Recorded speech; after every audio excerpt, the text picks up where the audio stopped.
ہم سب بچپن سے سنتے آئے ہیں کہ 14 اگست 1947 کو ہمارا پیارا وطن پاکستان وجود میں آیا،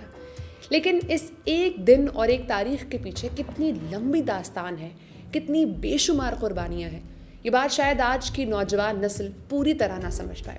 ہمارے دادا پر دادا نے اس آزاد ملک کے لیے اپنا سب کچھ داؤ پر لگایا، اپنے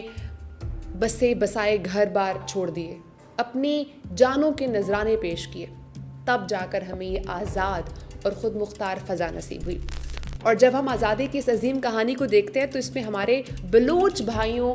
اور بلوچستان کا کردار انتہائی بڑا، گہرا اور اہم ہے، جتنا کسی بھی اور دوسرے خطے کا ہے۔ تاریخی طور پر دیکھا جائے تو بلوچ قوم نے اس ملک کے لیے اپنا خون بہایا، انگریزوں کا مقابلہ کیا اور پاکستان کے قیام کو ممکن بنایا۔ لیکن آج انتہائی افسوس اور دکھ کے ساتھ یہ بات، جہاں بلوچ اسلاف نے اس وطن کے لیے اتنی عظیم قربانیاں دیں، وہاں BLA جیسے دہشت گرد اور شر پسند عناصر ریاست پاکستان کے خلاف زہر اگل رہے ہیں۔ یہ عناصر بیرون ملک بیٹھے اپنے آقاؤں اور بھارتی ایجنسیز کے اشاروں پر چل کر نہ صرف ملک کے خلاف پروپیگنڈا کر رہے ہیں، بلکہ خود بلوچ عوام کے امن اور روزگار کے بھی دشمن بنے ہوئے ہیں۔ اور جب ہم آزادی کی اس عظیم کہانی کو دیکھتے ہیں تو اس میں ہمارے صوبہ بلوچستان کا کردار اتنا ہی اہم اور بڑا ہے جتنا کسی بھی دوسرے صوبے کا ہے، کیونکہ بلوچستان صرف رقبے کے لحاظ سے سب سے بڑا صوبہ نہیں ہے، بلکہ یہاں کے لوگوں کا دل، ان کا احساس، ان کی غیرت ہمیشہ سے اس ملک اور اس سبز ہلالی پرچم کے ساتھ دھڑکتی رہی۔ ہم تاریخ کے اگر پیجز کو دیکھیں، ان کو کھولیں، ان کو کھنگالیں، تو برطانوی راج کے دور میں انگریزوں نے بلوچستان کو انتظامی طور پر 3 حصوں میں تقسیم کر رکھا تھا۔ ایک وہ لمبی پٹی تھی جو بلوچستان کو افغانستان اور خیبر پختونخوا سے الگ کرتی تھی اور براہ راست انگریز حکومت کے کنٹرول میں تھی، تاکہ مقامی قبائل کو آپس میں کاٹ کر رکھا جا سکے۔ دوسرا وہ حصہ تھا جو اضلاع کی صورت میں خانہ قلات سے لیز پر لیا گیا تھا، اور تیسرا وہ علاقہ تھا جو اندرونی طور پر خود مختار بلوچ نوابوں اور سرداروں کے پاس تھا۔ جب 1947 میں تقسیم ہند کا وقت آیا تو انگریزوں نے ایک بہت چالاکی سے کھیل کھیلا۔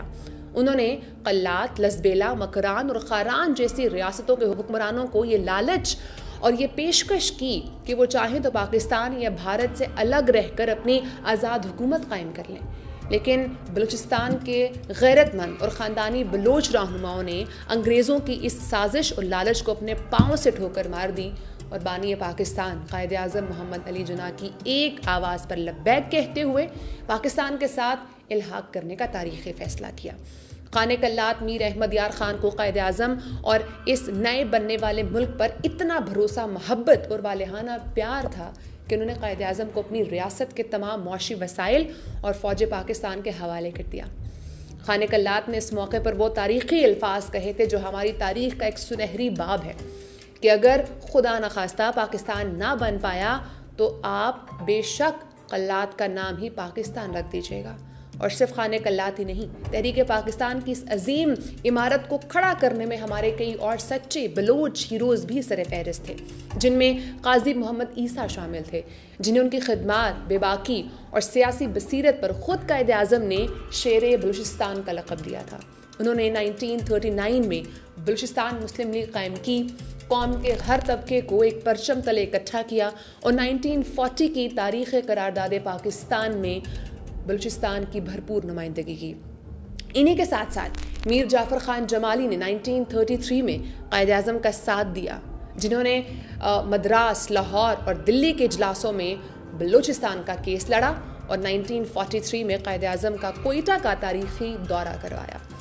فتح محمد بلوچ نے بغیر کسی مالی یا تنظیمی سہارے کے اپنے بلبوتے پر پورے بلوچستان کے گاؤں گھوم کر آزادی کا پیغام پہنچایا۔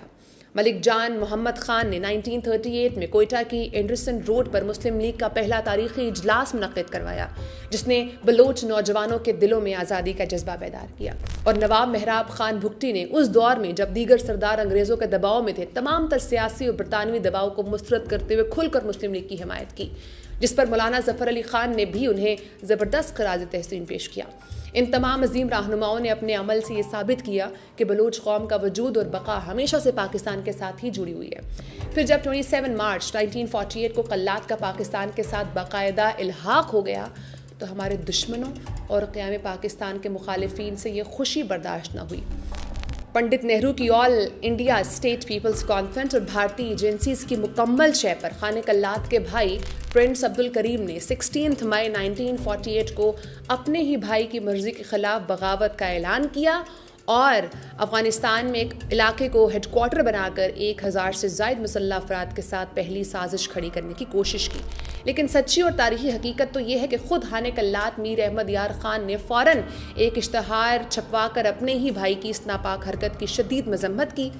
اس سے مکمل لاتعلقی کا اعلان کیا اور بلوچ عوام سے اپیل کی کہ کوئی پرنس عبد الکریم کا ساتھ نہ دے، جس کے بعد ہماری فوج نے بریگیڈیئر محمد اکبر خان کی قیادت میں بھارت اور بیرونی طاقتوں کی پہلی مشترکہ سازش کو وہیں ناکام بنا کر دشمن کو پیچھے دھکیل دیا۔ لیکن آج اتنی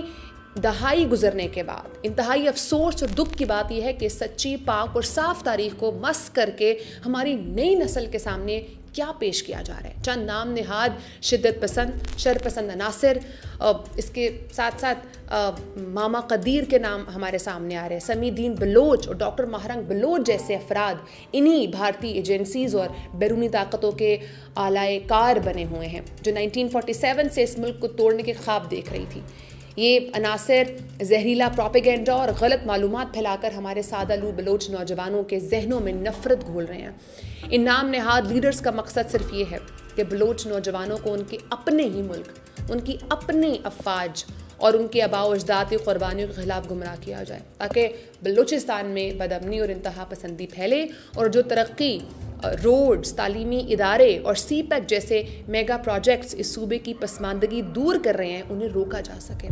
ریاست پاکستان نے ہمیشہ بلوچستان کے لوگوں کو اپنا جگر مان کر محبت دی ہے اور 18ویں ترمیم کے ذریعے انہیں تمام حقوق، وسائل اور مالکانہ حق فراہم کیا گیا۔ بانی پاکستان قائد اعظم محمد علی جناح نے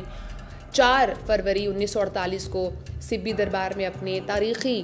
خطاب کے دوران دل سے یہ بات کی تھی کہ بلوچستان کے لوگوں نے میرے ساتھ شانے سے شانہ ملا کر جدوجہد آزادی میں حصہ لیا اور انہوں نے باقی صوبوں کے بھائیوں کے مقابلے میں کچھ کم حق ادا نہیں کیا۔ آج بھی بلوچستان کے عوام غیور،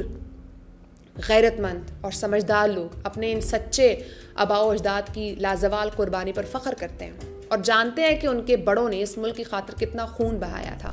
وہ دشمن کے کسی بھی چال، سازش یا جھوٹے پروپیگنڈے میں آنے والے نہیں ہیں اور اپنے ملک کی سلامتی و ترقی کے لیے سیسا پلائی دیوار بن کر کھڑے ہیں، کیونکہ بلوچستان پاکستان کا دل ہے، تھا اور انشاءاللہ ہمیشہ رہے گا۔ پاکستان زندہ باد۔ آپ کو 14 اگست بہت بہت مبارک ہو۔ انشاءاللہ اگلی ویڈیو میں آپ سے ملاقات کریں گے، تب تک کے لیے اپنا بہت سارا خیال رکھیے۔ اللہ حافظ۔